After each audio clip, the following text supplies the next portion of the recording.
To be a conqueror in appearance, in one's bearing, is the first step toward success.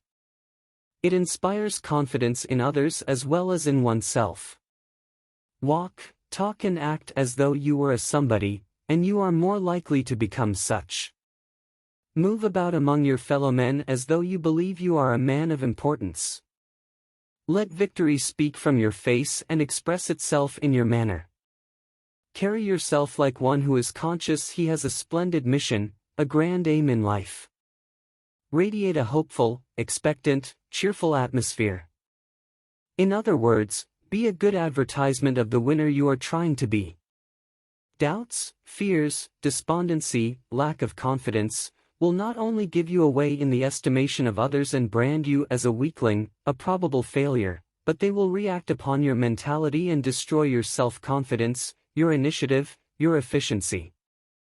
They are telltales, proclaiming to everyone you meet that you are losing out in the game of life. A triumphant expression inspires trust, makes a favorable impression. A despondent, discouraged expression creates distrust, makes an unfavorable impression.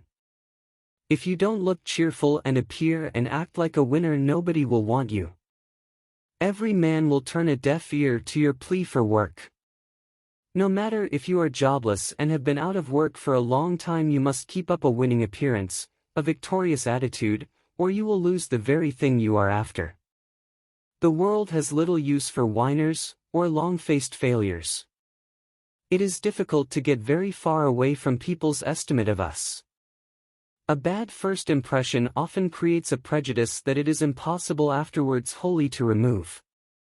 Hence the importance of always radiating a cheerful, uplifting atmosphere, an atmosphere that will be a commendation instead of a condemnation. Not that we should deceive by trying to appear what we are not, but we should always keep our best side out, not our second best or our worst. Our personal appearance is our show window where we insert what we have for sale, and we are judged by what we put there. The victorious idea of life, not its failure side, its disappointed side, the triumphant, not the thwarted ambition side, is the thing to keep ever uppermost in the mind, for it is this that will lead you to the light. You must give the impression that you are a success, or that you have qualities that will make you successful, that you are making good, or no recommendation or testimonial however strong will counteract the unfavorable impression you make. So much of our progress in life depends upon our reputation, upon making a favorable impression upon others, that it is of the utmost importance to cultivate mental forcefulness. It is the mind that colors the personality, gives it its tone and character. If we cultivate willpower, decision, positive instead of negative thinking, we cannot help making an impression of masterfulness, and everybody knows that this is the qualification that does things. It is masterfulness, force, that achieves results, and if we do not express it in our appearance, people will not have confidence in our achieving ability. They may think that we can sell goods behind a counter, work under orders, carry out some mechanical routine with faithfulness and precision, but they will not think we are fitted for leadership, that we can command resources to meet possible crises or big emergencies. Never say or do anything which will show the earmarks of a weakling, of a nobody, of a failure. Never permit yourself to assume a poverty-stricken attitude. Never show the world a gloomy, pessimistic face, which is an admission that life has been a disappointment to you instead of a glorious triumph. Never admit by your speech, your appearance, your gait, your manner, that there is anything wrong with you. Hold up your head. Walk erect. Look everybody in the face. No matter how poor you may be, or how shabby your clothes, whether you are jobless, homeless, friendless even, show the world that you respect yourself, that you believe in yourself, and that, no matter how hard the way, you are marching on to victory. Show by your expression that you can think and plan for yourself, that you have a forceful mentality. The victorious, triumphant attitude will put you in command of resources which a timid, self-depreciating, failure attitude will drive from you. This was well illustrated by a visitor to the Athenaeum Library in Boston. Ignorant of the fact that members only were entitled to its special privileges, this visitor entered the place with a confident bearing, seated herself in a comfortable window seat, and spent a delightful morning reading and writing letters. In the evening she called on a friend and in the course of conversation, referred to her morning at the Athenaeum. "Why, I didn't know you were a member," exclaimed the friend. "A member?" "No," said the lady. "I am not a member." "But what difference does that make?" The friend, who held an Athenaeum card of membership, smiled and replied, "Only this, that none but members are supposed to enjoy the privileges of which you availed yourself this morning. Our manner and our appearance are determined by our mental outlook. If we see only failure ahead, we will act and look like failures. We have already failed. If we expect success, see it waiting for us a little bit up the road, we will act and look like successes. We have already succeeded. The failure attitude loses, the victorious attitude wins." Had the lady in Boston had any doubt of her right to enter the Athenaeum and freely to use all its conveniences, her manner would have betrayed it. The library attendants would have noticed it at once, and have asked her to show her card of membership. But her assured air gave the impression that she was a member. Her victorious attitude dominated the situation, and put her in command of resources which otherwise she could not have controlled. The spirit in which you face your work, in which you grapple with a difficulty, the spirit in which you meet your problem, whether you approach it like a conqueror, with courage, a vigorous resolution, with firmness, or with timidity, doubt, fear, will determine whether your career will be one grand victory or a complete failure.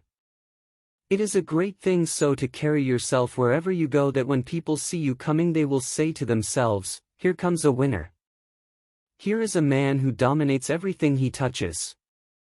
Thinking of yourself as habitually lucky will tend to make you so, just as thinking of yourself as habitually unlucky and always talking about your failures and your cruel fate will tend to make you unlucky. The attitude of mind which your thoughts and convictions produce is a real force which builds or tears down. The habit of always seeing yourself as a fortunate individual, the feeling grateful just for being alive, for being allowed to live on this beautiful earth and to have a chance to make good will put your mind in a creative, producing attitude. We should all go through life as though we were sent here with a sublime mission to lift, to help, to boost, and not to depress and discourage, and so discredit the plan of the Creator. Our conduct should show that we are on this earth to play a magnificent part in life's drama, to make a splendid contribution to humanity. The majority of people seem to take it for granted that life is a great gambling game in which the odds are heavily against them. This conviction colors their whole attitude, and is responsible for innumerable failures. In the betting machines used by horse racing gamblers, the bettors make the odds. If, for example, 500 persons bet on a certain horse, and 100 bet on another, then the first horse automatically becomes a 5-to-1 choice, and the odds in favor of his winning are 5-to-1. In the game of life, most of us start out by putting the odds on our failure. In horse race gambling, the judgment that forms the basis of belief as to the winning horse has a comparatively secure foundation in a knowledge of the qualifications of the different racers. In life gambling, it is merely the unsupported opinion or viewpoint of the individual that puts the odds against himself.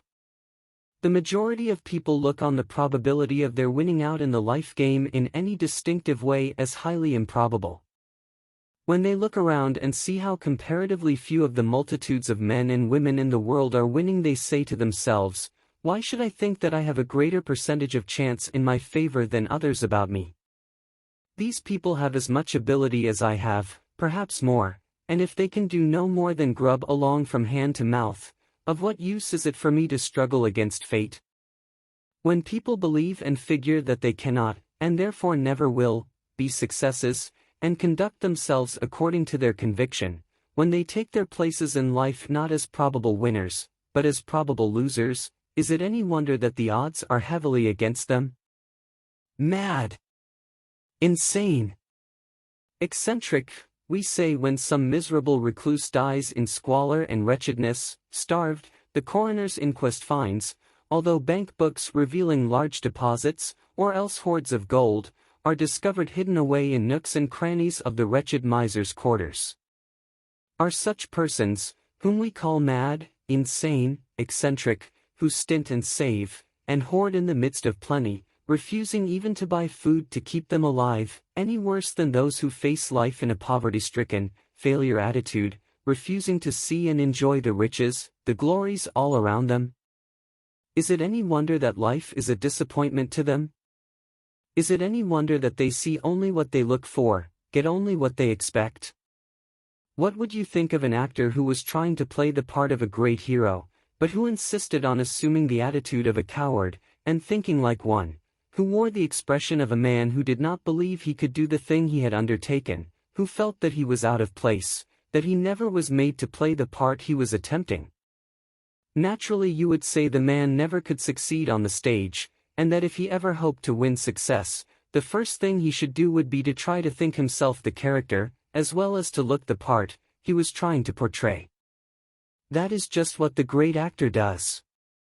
He flings himself with all his might into the role he is playing. He sees himself as, and feels that he is actually, the character he is impersonating. He lives the part he is playing on the stage, whether it be that of a beggar or a hero. If he is playing the part of a hero, he acts like a hero, thinks and talks like a hero. His very manner radiates heroism. And vice versa, if the part he takes is that of a beggar, he dresses like one, thinks like one, bows, cringes and whines like a beggar.